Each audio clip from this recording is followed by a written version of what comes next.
Story 1. My neighbor M40's connected to my M32 Wi-Fi network and saw porn on a network share. Now he thinks I'm a child molester. Throwaway for shame. A few months ago, my neighbor asked for my Wi-Fi password when his cable modem was on the fritz. I gave it to him and quickly forgot about it. About 2 weeks ago, I plugged an external HDD into my router so I could watch a movie on my TV. HDD had music, videos, and porn on it. For the last week, my neighbor has been cold to me, hasn't said hello when we see each other outside, won't let his kids play with my dogs. So I ask him, "What's up?" He went off on me. Tells me it's because I'm a pervert.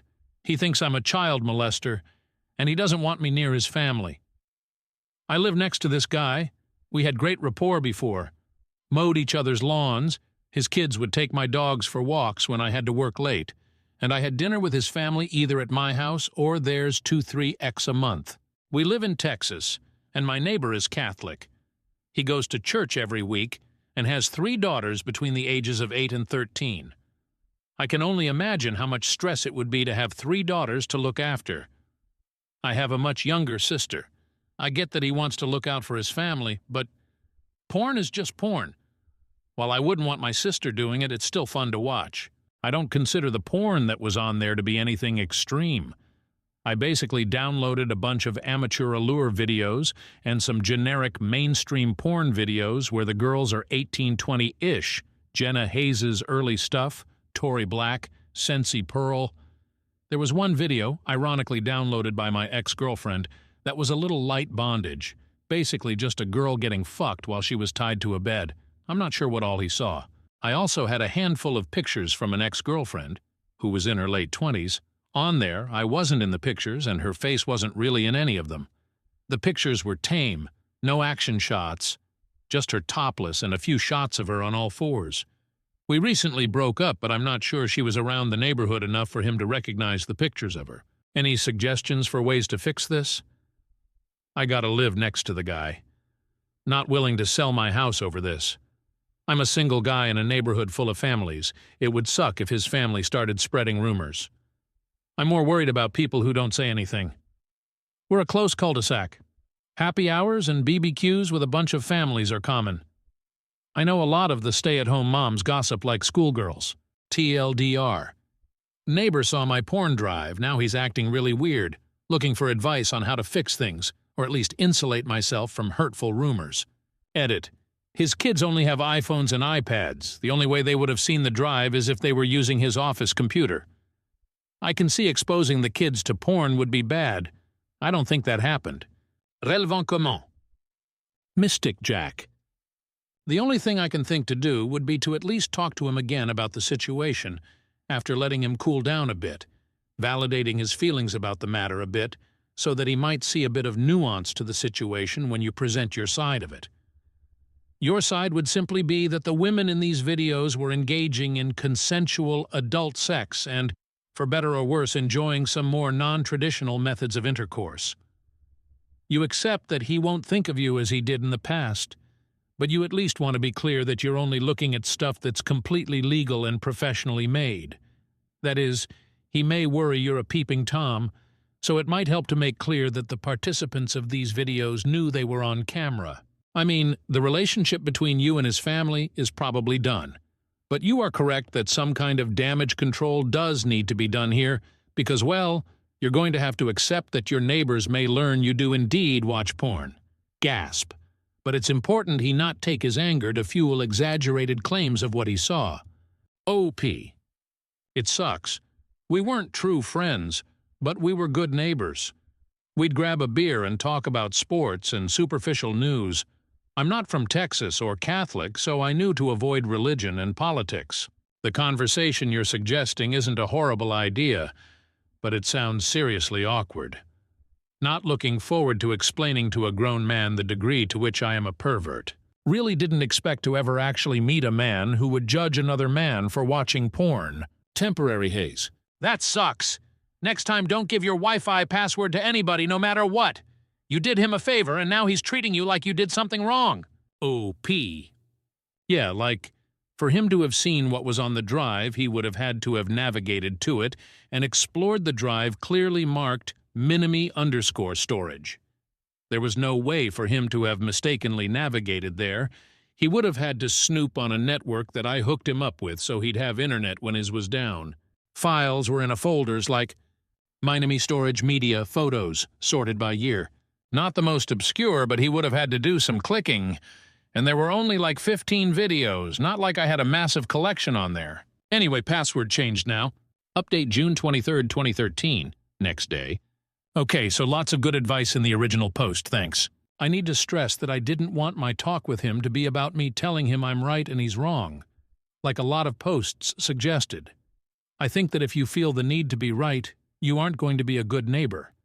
The approach I took was more, I need to understand why you feel the way you do.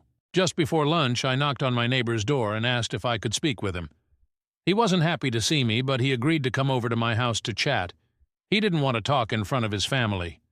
Fair enough. I asked him why he thought I was a child molester, and I told him I wasn't, and thought that the insinuation was really potentially hurtful and damaging to my reputation in the community. I reminded him that he had met my ex-girlfriend, and she was 5 years younger than me, and that's the biggest age gap I've ever had in a relationship. I didn't deny that I had porn, and I didn't tell him it was anyone else's, but I did tell him that all the porn on the drive was legal, and that I often watched it with my ex-girlfriend. I asked him why he thought it was child porn, or if he just thought any porn meant I was some sort of deviant. His first reaction was to tell me, I know what I saw. But when I pressed him on what it was he saw, he said, pictures of kids and videos of people having sex. I asked him if he had looked through the whole drive and saw context around the pictures, and he just got this disgusted look on his face. No, I didn't look through the whole drive. He claimed that he turned on a media server, and it auto-detected the media because it was still on my network, because the Wi-Fi password on the device was hard to change, and he hadn't changed it back for him when his cable modem broke. He said his kids only normally used the device for Netflix, so he had kind of forgotten about it once things were working again. His explanation seemed a little wordy, but I let him talk as long as he wanted. Anyway, it was super awkward at this point, so I offered to show him the drive again to add context.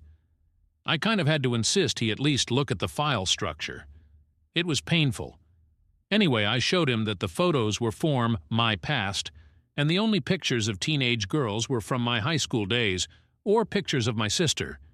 The pictures were all arranged in folders by year, like I said in the previous post. But he said he hadn't seen them this way before. What he saw was all of the files in a unified view, without the folder structure. And he only took a quick glance at the thumbnails when he went to watch a movie with his wife and kids. It was in front of his wife and kids. Repeat, super awkward. I apologize that happened. And I am really sorry that his kids saw it. Not sure how much they would have seen given it was just thumbnails. I looked again. None of them had any graphic images in the thumbnails shown on my Mac, but who knows what was shown on his device? Or what his kids saw. I didn't show him any of the porn, but by this point he was warming up again to the idea that the whole thing was just a huge mistake and misunderstanding. I offered to let him take the drive to the cops. I was that certain there wasn't child porn on it. He said he believed me. He told me the reason he was so disgusted by porn was that it had ruined his sister's marriage, and he now had to support her.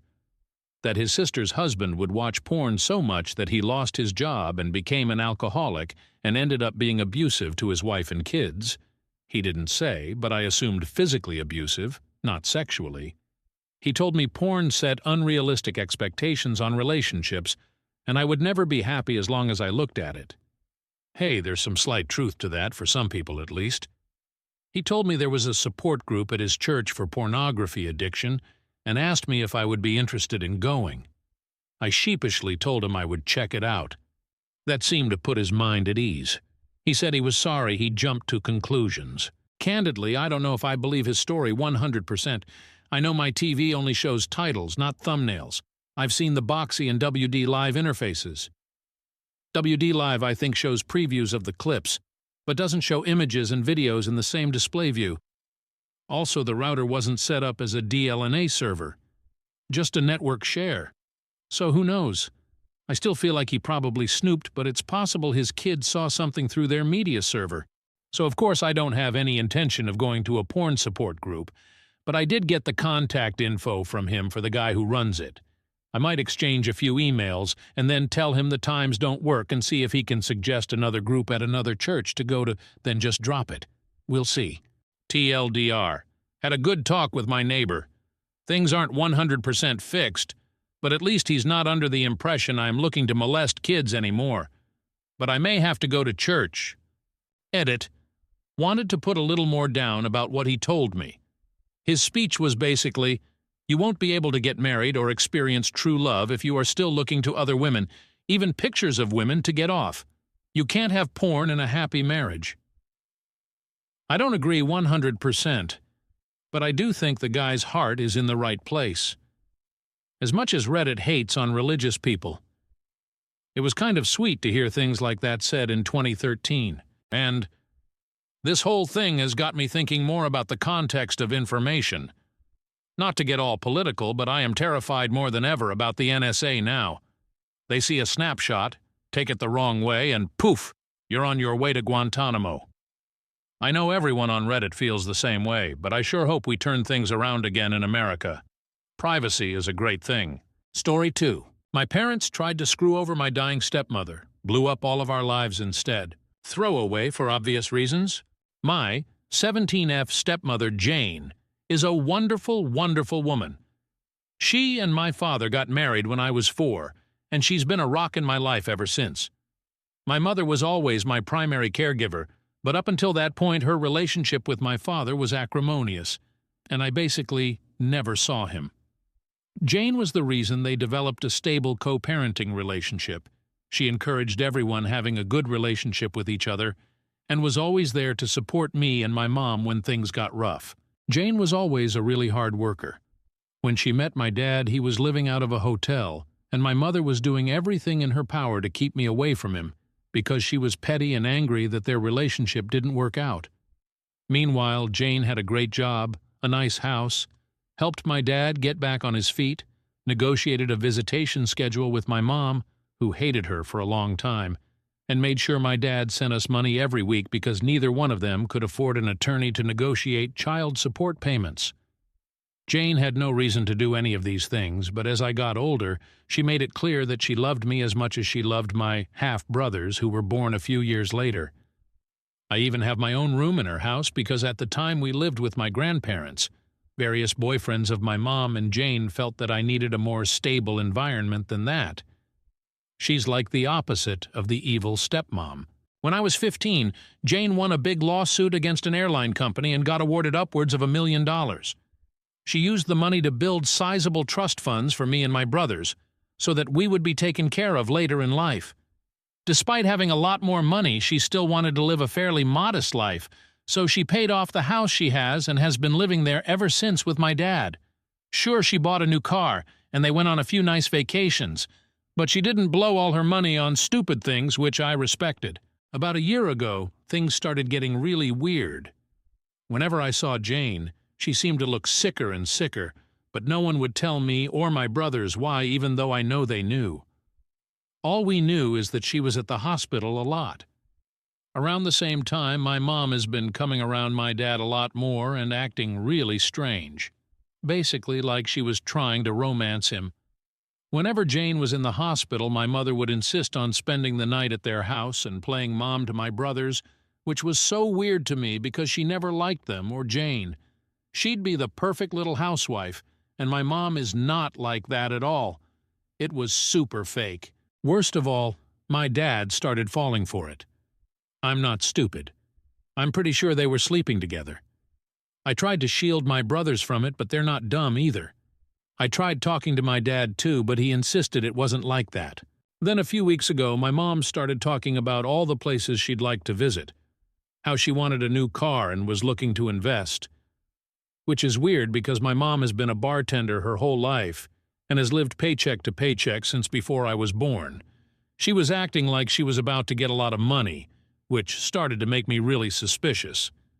Between Jane being sick and my mom acting all nouveau riche, I had a lot of questions. Finally, I decided to visit Jane in the hospital and ask her about my trust fund. I found out that if anything happened to her, that my dad would inherit all the money, including full control of the trusts for me and my brothers. She asked me why I was so interested in the trust fund, so I told her what's going on with my parents and how my mom has been acting with my dad. I didn't want to, but after everything she did for me, she deserved the truth.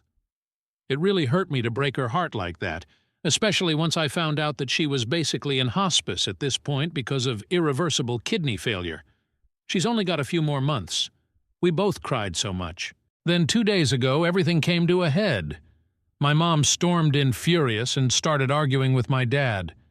Apparently, Jane met with her lawyer and changed the trust so that my dad would get nothing and all of the trusts would be controlled by my step-aunt. She demanded to know how Jane found out about their relationship, and I came out and told them that I told Jane everything. I told them that if they wanted to play stupid games, they would win stupid prizes, and that I wasn't going to let them screw Jane over after all the help she gave my family when she didn't have to. My mom slapped me and my dad just looked so defeated. Then my mom told my dad that she didn't really love him, that she was just pretending to so he would marry her and she could get all of the money.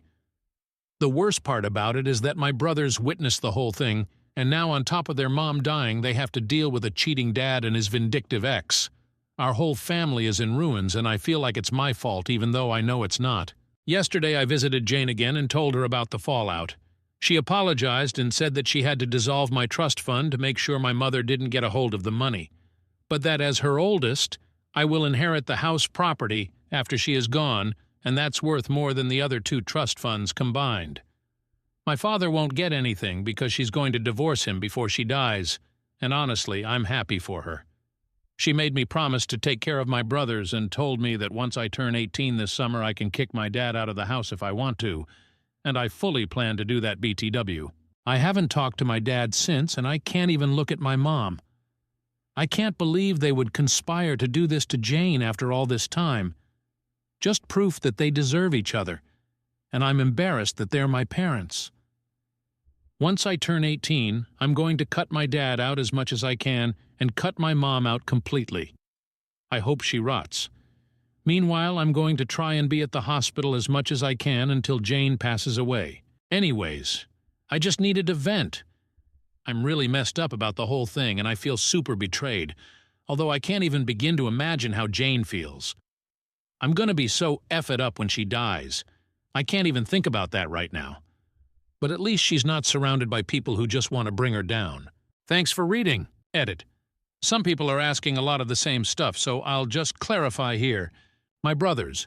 My plan is to use some of the estate money fight for guardianship for my twin brothers so that they can live in the house while I kick my dad out. If I can't get guardianship, then I will have to let my dad stay in the house.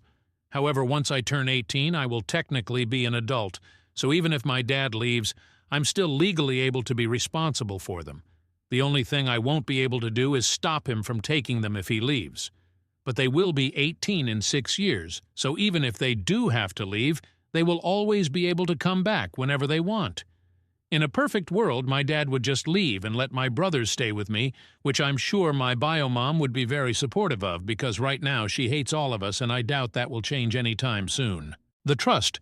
From what I understand, my brothers will inherit 1/3 each of the estate, and the remaining 1/3 will be used to keep the house running until they turn 18.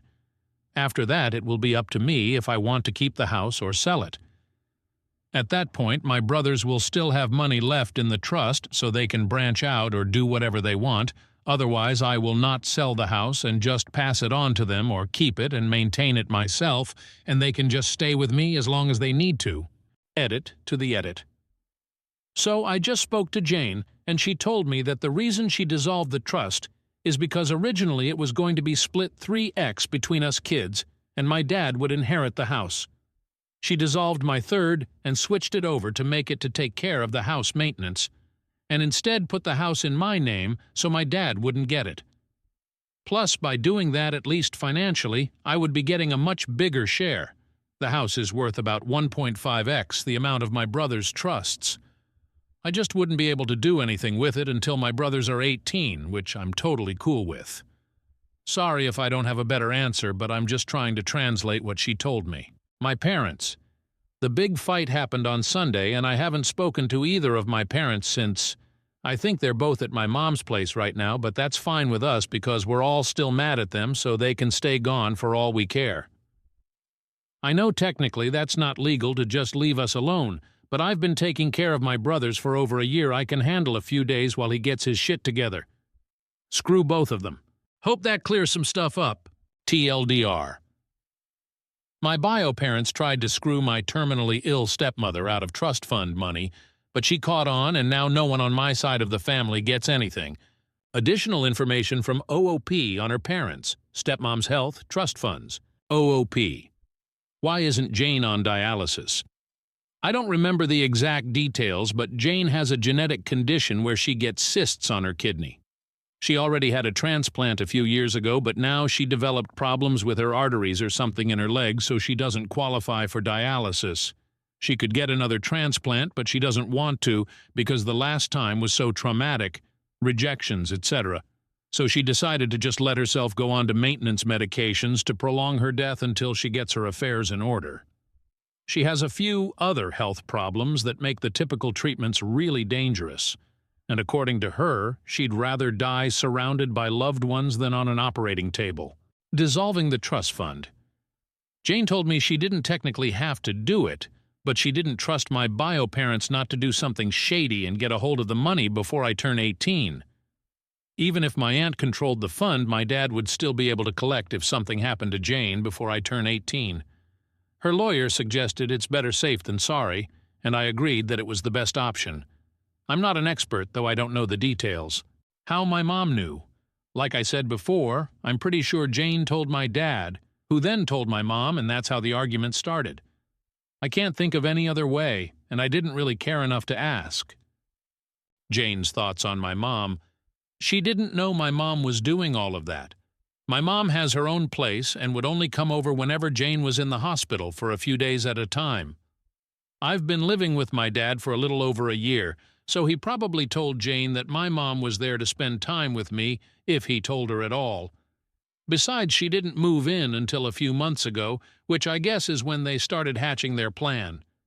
Jane never outright banned my mom from visiting, so there really wasn't anything she could do. Hope that helps. Edit for the last part.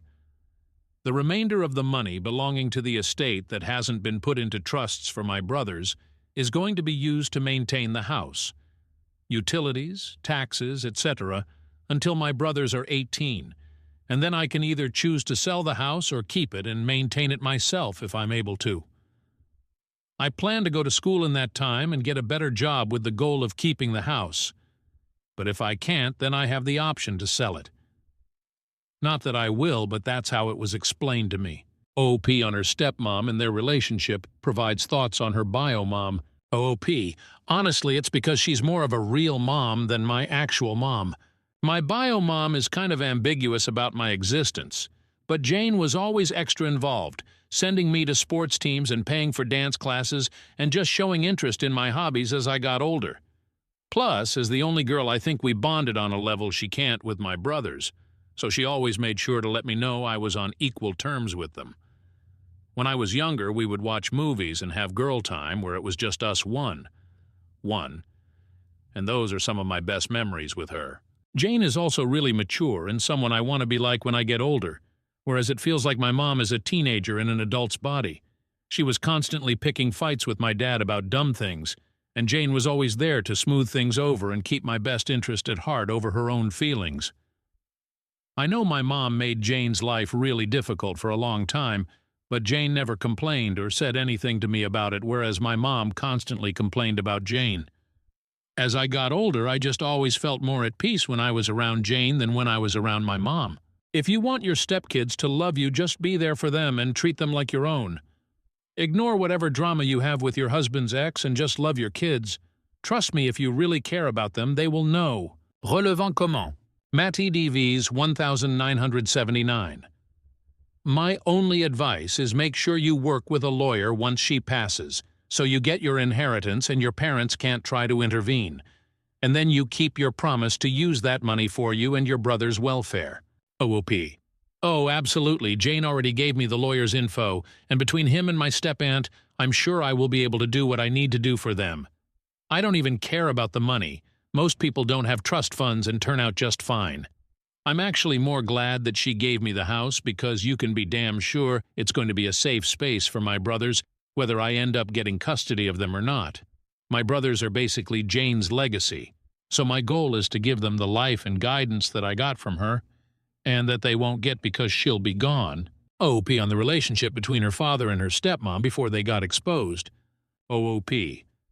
Honestly, it hurts a lot because before Jane got sick, they seemed to have the perfect relationship. Until my birth giver, I like that, came in and fucked everything up with her toxic personality. Honestly, in a perfect world, my mom will end up broke and alone and in a shitty nursing home with bed sores, and when she calls me and begs me for a relationship because she needs the attention, it'll feel so good to hang up on her over and over again. OOP on Jane, stepmom's health, and if Jane is mentally okay on the whole situation, OOP. I think so. Apparently it's a genetic disease, so she always knew she was going to get sick. She just didn't know when. So mentally I think she was prepared for it. I just hope that she can find peace knowing the truth and knowing that I'll be there to make sure her sons don't grow up all fucked up. OOP on her brothers getting therapy to deal with their stepmom's health and her imminent death. OOP. Yeah, I've already sat them down and talked to them about what's going on. They seem to understand, but they're understandably really sad about the whole thing. I told them that when they go to school, they should ask about a grief counselor, and I'm trying to get their health insurance info from Jane so I can find them a therapist for kids. As much as all of this sucks, I think it's brought the three of us a lot closer together. Thanks a lot. I really love my brothers, and I know it's my job to take care of them properly now that they won't have a mom around. Jane did so much to raise me, and my brothers won't have the opportunity, so it's only right that I help them.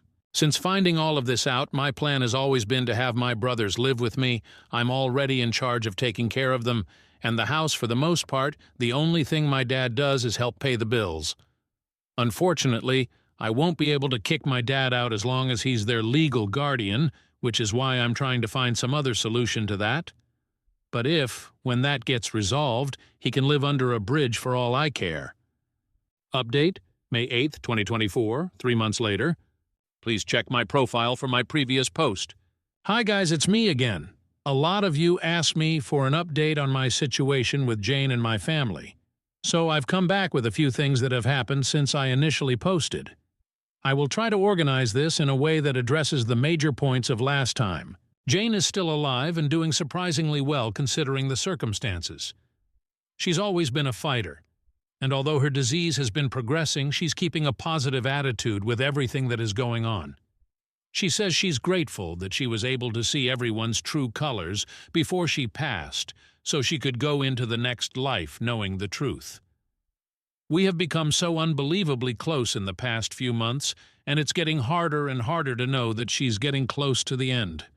She doesn't ever talk about it, though, and I know it's because she doesn't want to hurt me, but we both know the situation, so we're just making the best of our time. I'm also not being completely transparent about all of the drama at home, but TBH, I don't think she needs to hear all of that. We did end up having that surprise celebration of life that I planned. A lot more people showed up than I thought, but they all got an Airbnb near the hospital where Jane is, and we were able to take her out and spend some time at the lake near the facility.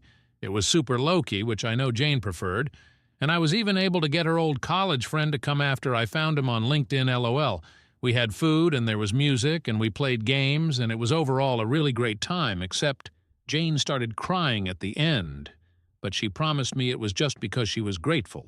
My brothers are also doing okay. My aunt, Jane's sister, is currently paying for them to go to therapy, and they've become a lot more open about talking about the situation. They just turned 13, but a lot of the time it feels like I'm talking to actual adults, LOL. They've become really independent lately, in a good way. And aside from me driving them places, I don't really have to do much for them anymore. Their grades aren't super great, but they're not failing, and considering the circumstances, it could be a lot worse. They still hang out with friends, and I'm keeping an eye out for, depression symptoms and stuff. The situation with my mom is as funny as it is embarrassing, TBH. She spent a few weeks ignoring us, and then she tried to crawl back into my life, basically begging me to let her move in because her lease is about to expire and she has nowhere to go. That convo went about as well as you'd think, and she ended up calling me an ungrateful B*********, and that I couldn't just ignore her because she's my mom. I told her to get out of the house before I call the cops and to go back to my dad, who at that point was only coming home every few days to check on us and grab some clothes. After that, she tried coming by a few times, and when I wouldn't open the door, she would lose her mind and start yelling through the neighborhood. After 3 instances of this, I finally called the cops, but because I'm 17, they told me there's a possibility that I would have to go home with her since technically I'm a minor and need to be with the custodial parent. I told them no way because I was the only one watching my brother's ATM. That led to a whole thing where after a few hours my dad basically showed up and I was allowed to stay there because there was finally an adult present and I'd basically lived there for over a year. After that, the cops firmly told my mom that if she keeps showing up and causing drama, my neighbors confirmed that she'd been there a few times screaming, that they would arrest her for trespassing since technically it was Jane's house and not hers. She left and hasn't tried coming to the house anymore, but for a while she would call me constantly telling me I owed her and all kinds of stuff. She's now blocked on everything and anything she needs to say to me gets filtered through my dad. As for my dad, well, since he's basically required to be here for another 2 months until I turn 18, we've basically just avoided each other. It's not too bad, though, because I've been heavily relying on guilting him for everything to get my way. For example, he was going to contest the divorce, but I threatened to kick him out when I turn 18 if he does that, so he just signed all the paperwork for a quickie divorce and is basically doing whatever Jane tells him to do. I don't openly disrespect him or anything, he's still my dad, but I've made it clear that I have no intentions on doing anything he says ever again, and he doesn't fight me on it. Most of the time he's just in his room, and sometimes he'll go back to my mom's, but only for a day or two before they argue and she kicks him out again. OL. I haven't decided whether or not I'll kick him out yet. And we haven't talked about it either, so I'm kind of playing it by ear. As for me, I'm handling everything as good as I can. I found a new job where I make a little more money, so I've been focusing on saving as much as I can and just being there for my brothers. Between working and school and visiting Jane, I've been so busy I haven't really had time to really stop and think about everything. But I know it'll come. One of my friends has really stepped up and helped me manage everything, and I'm super grateful to him for being there for me and my brothers, so we'll see how that goes. Anyways, I wish I had something more exciting to share, but that's what's happened since my last post. Thanks again for all the support on my last post. Relevant. Comment? OP. On the possibility of her stepmom being poisoned from her parents to get Jane's money. OP. Hi there. A few people have mentioned this, and yes, we are absolutely certain she is not being poisoned. It's a genetic disease causing her kidney failure, and we have known about it for a long time, but she shielded us from the worst of it. Hence why her sudden decline in health was such a shock to us, we thought she had more time.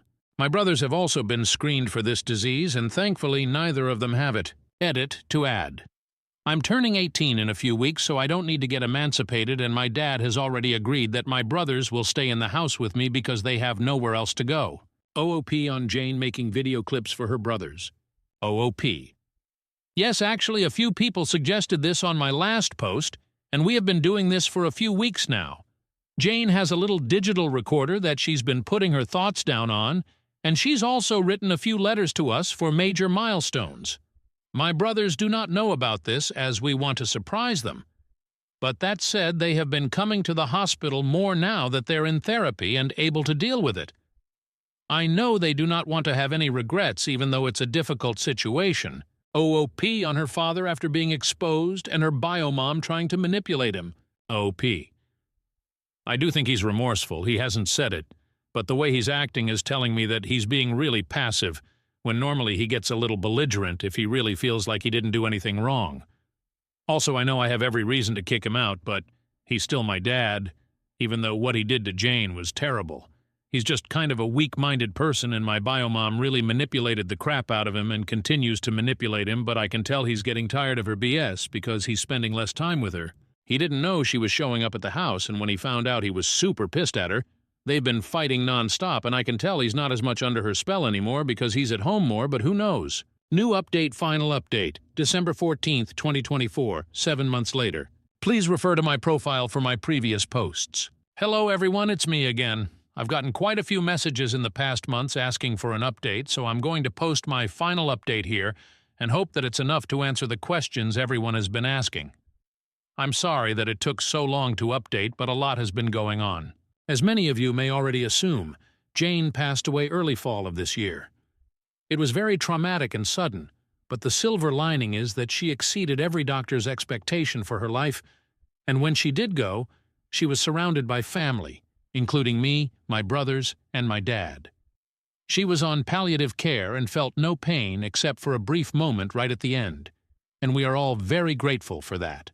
Towards the end, Jane was physically pretty much done, but her mind was as sharp as ever. I took the advice of many of you here and recorded some voice notes for my brothers. I originally wanted to do video, but by the time we were able to do it, we both decided they didn't need to remember her wrapped in tubes and in a hospital gown. She also wrote many letters for her friends, family, and even for me to open when I reached certain milestones. She gave me one to open right after she passed away. And while I won't share too many details, I can say with absolute certainty that she is, and forever will be, who I consider my mother, without question. It was very, very emotional for everyone, and although it has been a few months, I am still very heartbroken about her no longer being with us. She was a kind, gentle woman, and in my heart, she is who I aspire to be. My brothers are obviously very hurt about our mom dying, but just like before, they are taking it surprisingly well. They are still going to therapy both together and separately, and we have a lot of conversations whenever they feel like talking. We've always been close, but I feel like we're closer now. Even though I work, we hang out as often as we can, and I'm doing everything I can to be the support that they need. They don't know it, but I definitely need them as much as they need me, because they're the only ones I can really talk to about anything. Ironically, now that our family glue is gone, we're pulling together stronger than before. My dad and I mended the fences, so to speak. We went to a few therapy sessions together where he took full responsibility for his behavior, and I've forgiven him as much as I can, especially since he eventually started doing everything he could to be there for Jane at the end, even though they still went through with the divorce. He's still living with us and things are a little tense, but they're much better than before. He's my dad and I love him, but he was also broken by Jane's condition, and he wasn't able to cope in a healthy manner. Her dying really brought some light into his eyes, so to speak, and now he's really stepping up to be the man he was supposed to be. A lot of people commented saying, too little, too late, but again, he's my dad, and for my own mental health, I have chosen to forgive him. Afaik. My biomom pretty much vanished off the face of the earth when I turned 18. She tried a few times to convince me to let her live with us, but I wasn't having any of it. Even my dad told her he's officially done, and after we all blocked her on everything, she stopped reaching out. She doesn't have any relatives who talk to her, so I don't have to worry about that. But I did hear from people who follow her on Facebook that she has a new boyfriend that she's living with. I don't want to stalk her or anything. I really don't care. She hasn't come to me with any kind of apology, so TBH she can get bent. It's a little hard for me to think that she'd just walk away the second I turned legal just because she didn't get any of Jane's money, but, oh well, true colors and all that. Guess 18 years was too long to pretend to care. I'm just so angry with her I don't want anything to do with her anymore. Maybe that will change one day, but I'm not holding my breath. As for me, I'm doing pretty okay. I decided to take a year before I start college to handle all of this bullshit, and I'm still at my same job, so I'm saving up money wherever I can. My friends have all been great supporters, and I'm so grateful for everyone, especially you Reddit folks, who have been checking in on me and making sure I'm okay. I'm taking things one day at a time, and that's been working great to keep my focused. My goal is to go to college next year and study journalism, but I'm playing it by ear. I can always go back to school, but right now my family needs me. And if that takes longer than a year, then so be it. Thank you, everyone. This will be my last update, and I very much appreciate all the love and support you've shown our family. Jane, I know, was very grateful for all of you, too. And all I can say is hold your loved ones tight and be careful of anyone who seems too good to be true. Much love and blessings to you all. Relevant. Comment?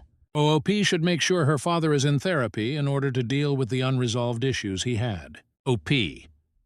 I understand why you would feel this way, but the therapy is ongoing. He's actually insisting on it, and he's going to individual therapy as well. We all are. The goal isn't to fix him as much as it is to help us all cope with each other and what happened. I think Jane dying broke us all in a way that won't ever be fixed. Commenter 1. I thinking looking from the outside in, it's easy to hate the dad. He did something awful and basically got away with it. He got rid of the crazy ex, still has his daughter, and gets to live in the house of the woman he severely betrayed. I understand OP, and I don't know if I'd have the heart to kick my dad out and stay mad, but it's still a sour ending for me. Because of the dad, Jane's final moments were tainted. I mean, the woman was on the brink of death having to deal with a divorce. She deserved better, and the one who harmed her gets to just move on. OP. If it's any consolation, Jane and my dad made their peace a few weeks before she died. Yes, he did something awful to her, but they were in love for many, many years. And that doesn't just go away because of one trifling bitch. So I wouldn't say her final moments were tainted. She wanted him there, and he was there, and I think she passed knowing she was loved by everyone present. My dad definitely took her passing really hard to a point where I know it's not an act. I think that's worth something, plus he's going to carry this guilt around until the day he dies. Commenter 2. Please make sure your dad knows not to bring women around your house.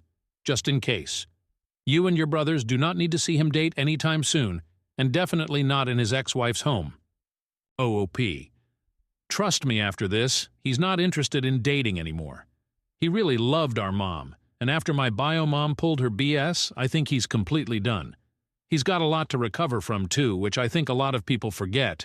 Not only did he lose his wife of 15 years, but he fell for the lies of someone he thought loved him too, and trusted someone who ended up hurting him and his kids. I know he feels terrible about the whole thing, which makes it easier to forgive him. Commenter 3. Who has control over the money Jane left for her children? Does your father have access to it? Is it possible that his attitude only changed because he's expecting to gain access to the money Jane left? He might still be secretly involved with your biological mom and only pretending to change his behavior as a way to get closer to Jane's money. OP. For a while, I did honestly think this. However, shortly after Jane died, I found out he was looking into apartments to move into. When I confronted him about it, he said that he was trying to be respectful and assumed I wouldn't want to have anything to do with him, so he was preparing just in case.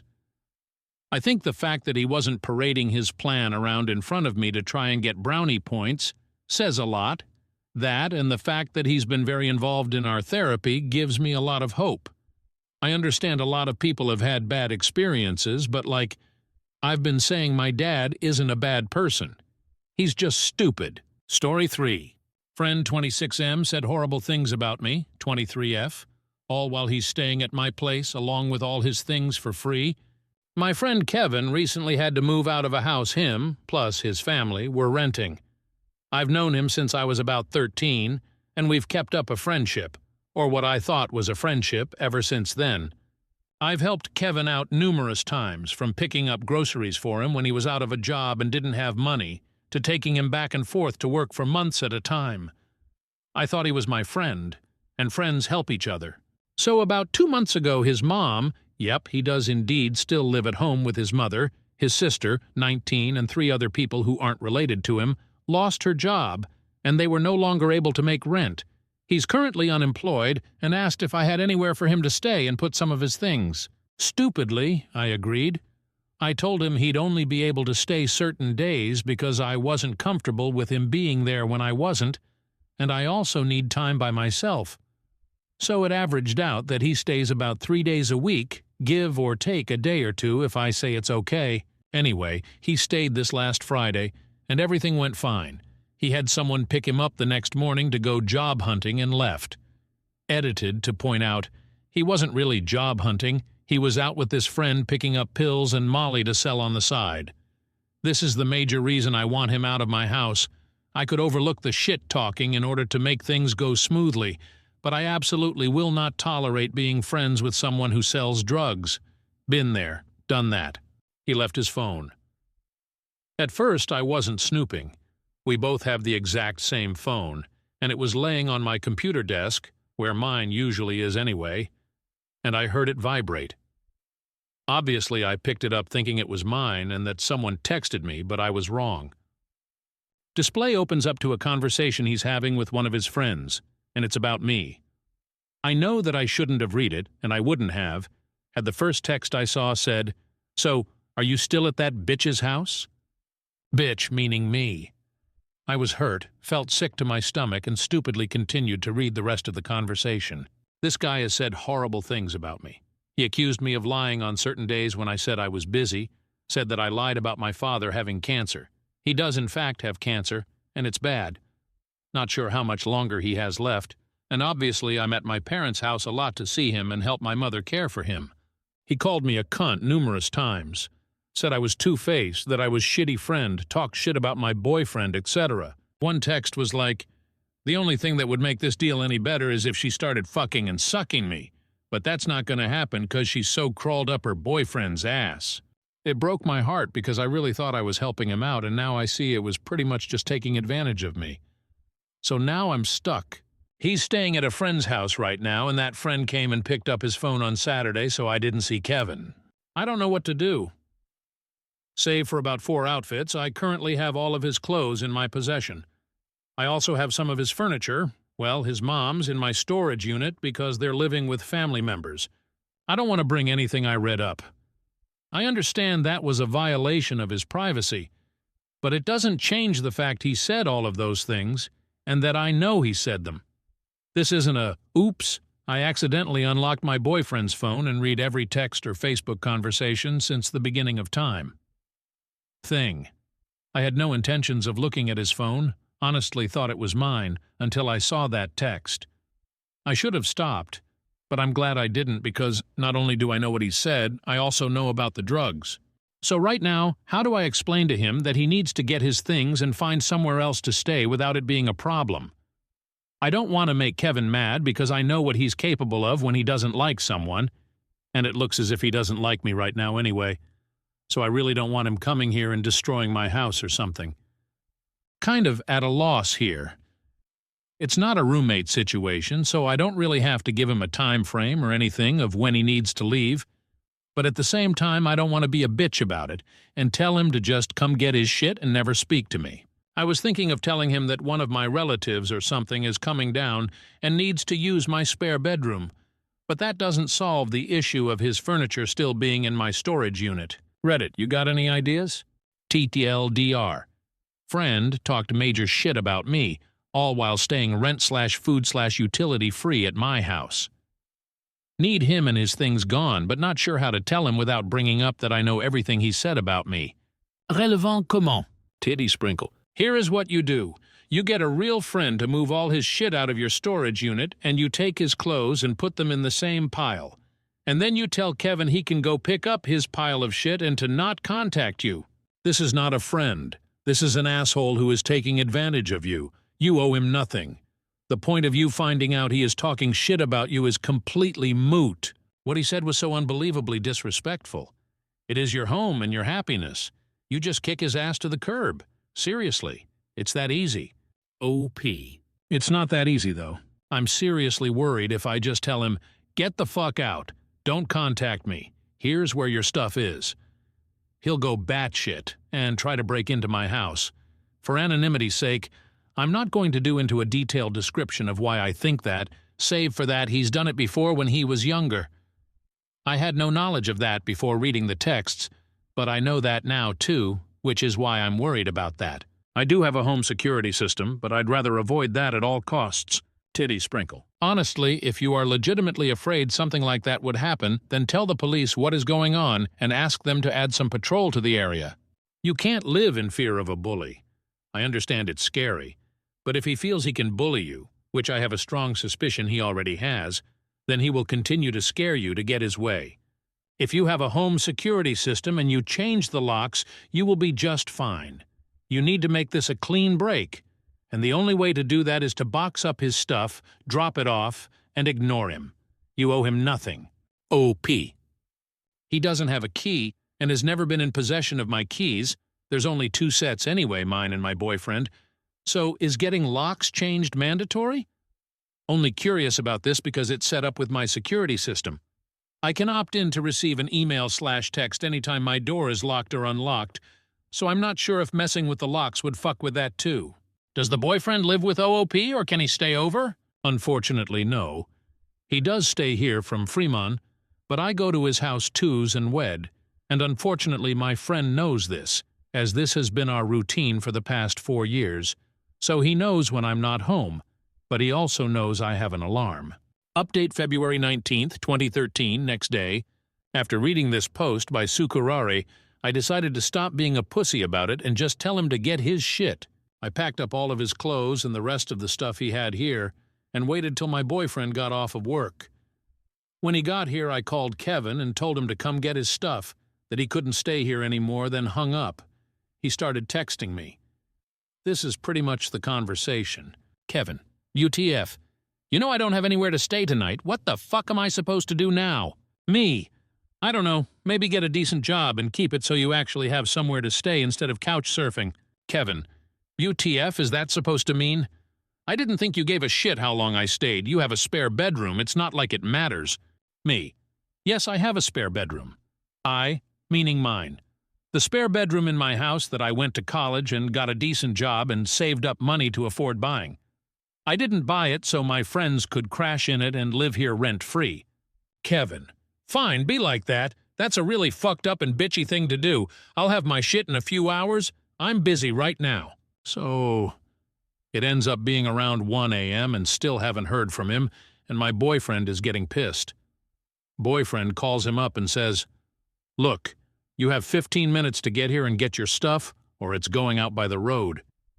Get another text from Kevin, calling my boyfriend a douche and that I do whatever my boyfriend says, and then, "That's why you're kicking me out. You don't give a shit. You're doing it because Josh told you to."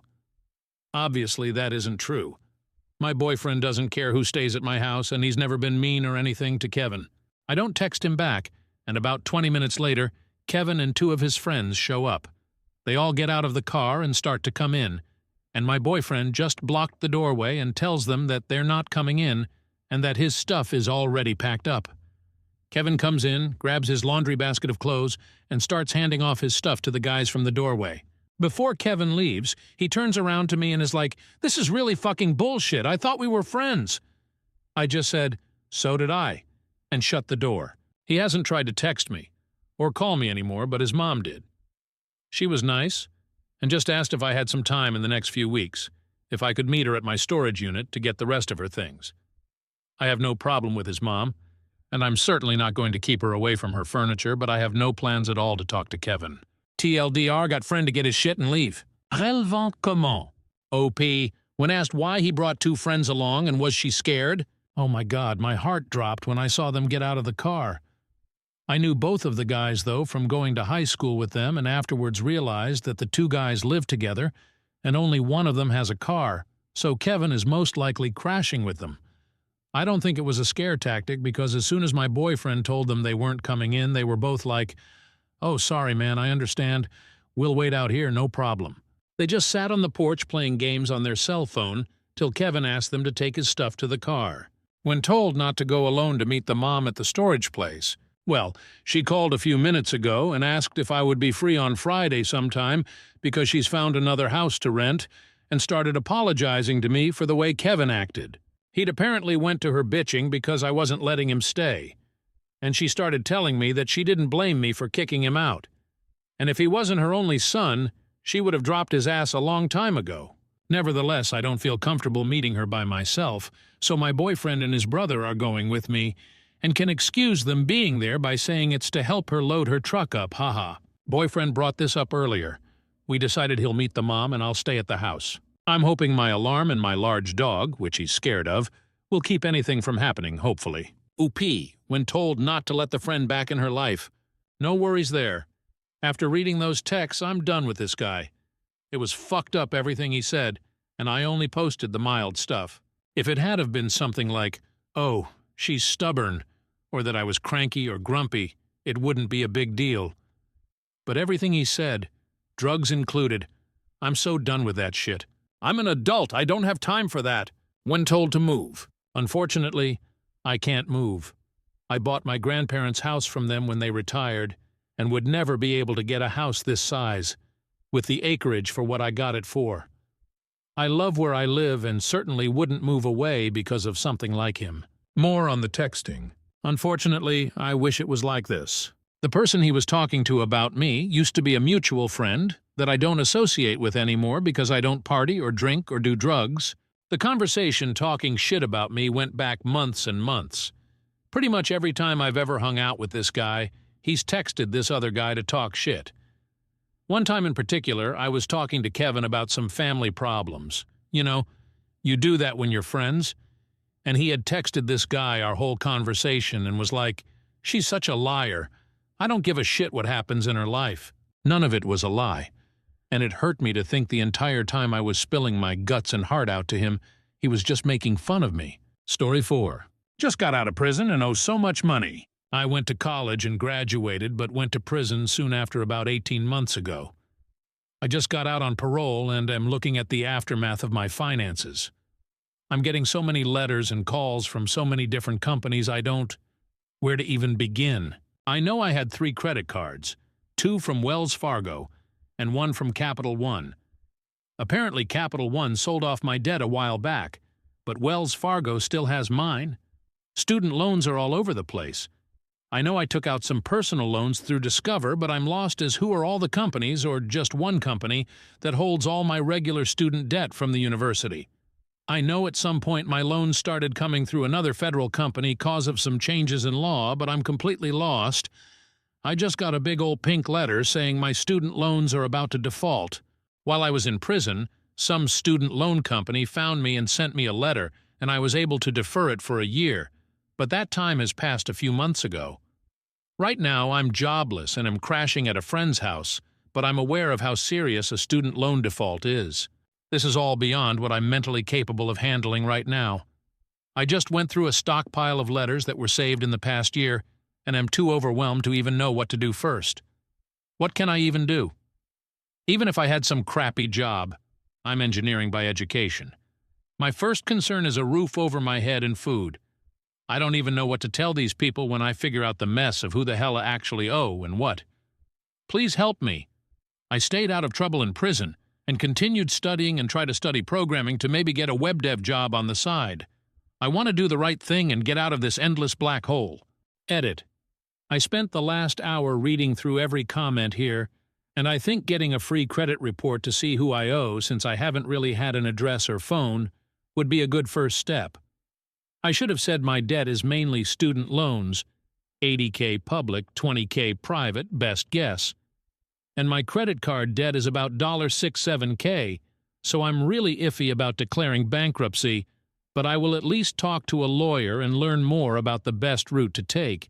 Lastly, I got a lot of positive PMs and comments, and even that small boost from a message from an internet stranger gives me hope when I let something like this bring me down. I hope one day I can post an update saying I got a great job, beat the statistics, and give hope to other felons who are trying to do the right thing. It was definitely a life-changing experience and has changed my views about the prison system in general. Thank you very much. Relevant comment. 17 sec. What did you go to prison for? Harassment. I went through a bad breakup 6 years ago, and I didn't go to court until 18 months ago. Solid Snake 216. What kind of harassment? Provides personal story. This is basically my story. I called a lot, got charged, and still did it. My lawyer said, "Don't worry, I'll get probation, but it must have not been my lucky day because I got 3 years instead. Got out in 15 months for good time and parole. I'm glad you were able to start a career. This gives me good hope since we have the same criminal history. Looking back, I feel embarrassed for my actions, so thinking of even having to bring it up in an interview is stressful to say the least." Blue Notes ebb. You seem to have a good grasp of your situation. You are well-spoken and aware of your challenges.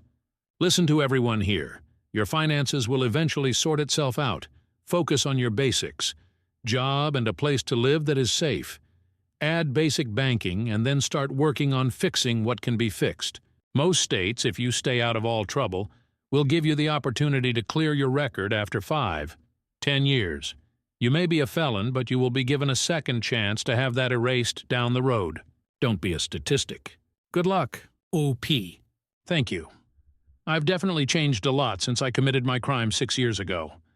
I think being in the environment I was in and never succumbing to any of the negativity while I was there has proven to me I'm on the right path. Lady_Calamity. Hello, my fiancé happens to be a felon as well. 10 years ago he made a stupid decision and, well, it does not make him a bad person. I watched him struggle and I watched him climb to the top from a hole that he never thought he could climb out of. He had collectors calling him, threatening to sue him, and all that not-so-fun stuff. Getting a good job was tough as shit, and man, I watched him struggle. He went to school and got a bachelor's, he is working on his master's, and he fought to get a job. Right now he is working on getting his sentence reduced, wobbler, and getting his record expunged. There is hope for someone who has gone to prison. It will be so difficult, but you seem so intelligent, and like you really want to succeed. OP. Thank you. Besides the money issue, I feel embarrassed that I'm now a felon and it has taken a toll on my self-worth. I worry about my future settling down with someone and starting a family. I'm scared to meet a woman just to be looked at with disgust when I tell her I'm a felon. I do want to do right, and I hope to find someone who can look past what I've done and see me who I am now. Seems like you stuck to him through a lot for a long time, and as someone who is starting the struggle that he's gone through, having someone like that would make a huge difference right now. Best of luck. Quick at me! What kind of engineering and where are you located? OP. Electrical. I was mainly interested in power and control systems. I live in the southeast. Update. Just got out of prison and owe so much money. 01 April 2017. It's been a year since I got out of prison and thought about updating for a few months but wanted everything to be absolutely settled before I did. I ended up moving to a more tech-friendly city and the job search was still rough. I actually got a job offer 2 weeks after moving and was so excited to start. They asked about my background and I was totally honest with them. After some discussion, they still wanted to hire me, but then a few days later I got a call saying HR wouldn't allow it. I was pretty beat up. Over the next few months, I got a few interviews and even job offers, but any time the background check came up, I was denied. The only thing worse than not having a job is knowing you have the skills to get hired, but something like this holds you back. I'm not going to lie and say it was easy. I broke down some nights, but picked myself back up the next day and put out my application again. I worked at a restaurant to make some kind of money, and it was rough. I was coming home with $10 sometimes and wondered if this was really going to be my life. I continued to get calls from debt collectors, but ignored them every time. In the end of September, I was having a particularly rough week, making no money at work, serving tables, and had a job interview lined up. I didn't really have much hope for this job, but figured screw it. Later that day, they told me I had the job, but at that point it didn't even bring me excitement as I've heard that line before.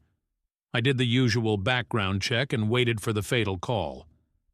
A call came that Friday and was told I was to start on Wednesday of next week. I was confused and in disbelief. Every day for a few weeks I expected someone to call me or pull me to the sidewalk and tell me there's been a mistake. For the first 3 months I never even brung anything to put on my desk, 'cause I figured it was any moment now. I worked there making more in 1 week sitting at a desk, doing what I love to do, than I was busting my butt for an entire month at a restaurant. Finally, one day in January, I was pulled to the side. The hiring manager asked me to see him in his office, and he had a pretty serious look on his face. He sat me down and told me I've been doing very well these past couple of months. My supervisors are impressed with how fast I've caught on and they decided to give me promotion. I was blown away, so here I was, 4 months into a job and I was offered a promotion with a great raise. I still work hard every day there. I study up and learn more and try to improve myself with programming every day. I look back at those few months where I was job searching and know that I made it as far as I did because even on days I was so depressed I didn't even want to get out of bed, I still got up and tried. What else could I do?